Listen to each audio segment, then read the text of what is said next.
بسم اللہ الرحمن الرحیم.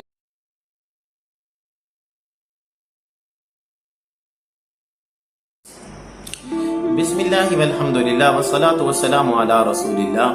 رب اشرح لی صدری ویسر لی امری واحلل عقدۃ من لسانی یفقہوا قولی.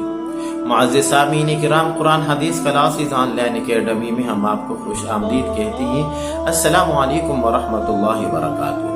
معزز سامعین کرام، اللہ رب العالمین کے ناموں میں سے ایک نام اللطیف بھی ہے، اور اس کا معنی ہے بڑا لطف و کرم کرنے والا.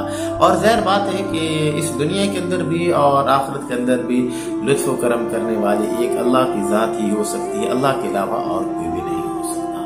معزز سامعین کرام، یاد رکھیے اس کے پڑھنے کے بہت زیادہ فوائد ہیں. ان فوائد میں سے ایک فائدہ یہ ہے کہ جو انسان روزانہ 133 مرتبہ یا لطیفوں کا ورد کرتا ہے تو اللہ رب العالمین اس کو 2 انعام عطا فرماتی ہے. پہلا انعام تو یہ ملتا ہے کہ اس کے لیے غیب سے روزی کا بندوبست کر دیا جاتا ہے، اور دوسرا انعام یہ ملتا ہے کہ وہ جس شعبے سے بھی وابستہ ہے، چاہے وہ اپنا ٹیچر ہے یا یہ ہے کہ میکینک ہے، انجینئر ہے، الیکٹریکل ہے، یعنی کہ دنیا کی جس شعبے سے بھی وہ وابستہ ہے تو اس کے اندر جو بھی رکاوٹیں ہیں اللہ ان رکاوٹوں کو ختم فرما دیتی ہے. معزز سامعین کرام، اس کا دوسرا فائدہ یہ ہے کہ اگر انسان کے اوپر کوئی پریشانی آ گئی ہے، فرض کریں بیماری ہے، فقر و فاقہ ہے، تنگی ہے، یا اور کوئی مصیبت آ گئی ہے، تو وہ انسان 2 رکعت پہلے وضو کرے، وضو کرنے کے اچھے طریقے سے وضو کرے، وضو کرنے کے بعد 2 رکعت نفل نماز پڑھے، اور اسی جگہ پہ بیٹھ کے 100 مرتبہ یا لطیفو یا لطیفو یا لطیفو کا ورد کرے تو انشاءاللہ 100% یقیناً گارنٹی کے ساتھ کہا جا سکتے ہے کہ جب یہ پڑھائی کرنی ہے تو اس وقت اپنے مقصد کو ذہن میں رکھنا ہے تو انشاءاللہ یقیناً اس کا جو مسئلہ ہے وہ حل ہوگا.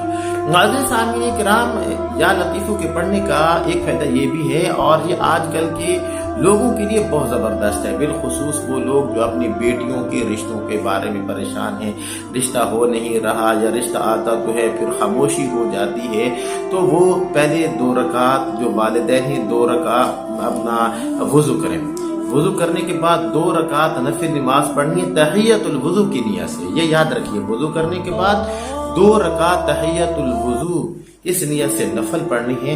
پھر اس کے بعد اپنا مصلی پہ بیٹھ کے 100 مرتبہ یا لطیفوں کا ورد کرنا ہے، اور یہ روزانہ کرتے رہنا. انشاءاللہ چند ہی دنوں کے اندر بہت اچھا مناسب اللہ رشتے کا انتظام پیدا فرما دیں گے.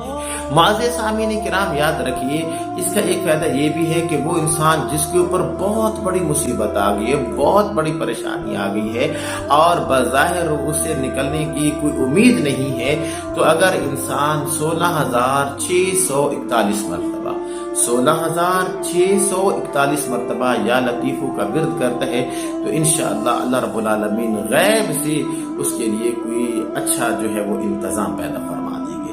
معزز سامعین کرام، اس کا ایک فائدہ یہ بھی ہے کہ وہ انسان جو بیچارہ بے گناہ جیل کے اندر پڑا ہوئے ہے، اور آج کل پتہ نہیں کتنے لوگ وہ جیلوں میں پڑے ہوئے ہیں، بے گناہ پڑے ہوئے ہیں، تو اگر وہ روزانہ صبح اور شام 129 مرتبہ یا لطیفو یا لطیفو یا لطیفو کا ورد کریں، اور جب 129 مرتبہ تعداد پوری ہو جائے تو آخر کے اندر ہی آیت پڑھنی ہے قرآن مجید کی، ان ربی لطیف لما یشاء انہ هو العلیم الحکیم. تو انشاءاللہ وہ جو بے گناہ بیچارہ قیدی جیل کے اندر پڑا ہوا ہے تو اللہ رب العالمین اس کے لیے رہائی کا انتظام پیدا فرما دیں گے. معزز سامعین کرام، یاد رکھیے اس کے اور بھی فوائد ہیں، انشاءاللہ وہ کل کے سبق اندر آپ حضرات کے سامنے بیان کیے جائیں گے. امید ہے کہ یا لطیفوں کے جو آج کے جو فوائد جو میں نے آپ حضرات کے سامنے بیان کیے ہیں آپ کو بہت زیادہ پسند آئے ہوں گے. بس اسی کے ساتھ اجازت دیجیے، اپنے بھائی قاری محمد زبیر حسن کو اگلے سبق اندر آپ سے ملاقات کرتے ہیں. تب تک کے لیے اجازت دیجیے. السلام علیکم ورحمۃ اللہ وبرکاتہ.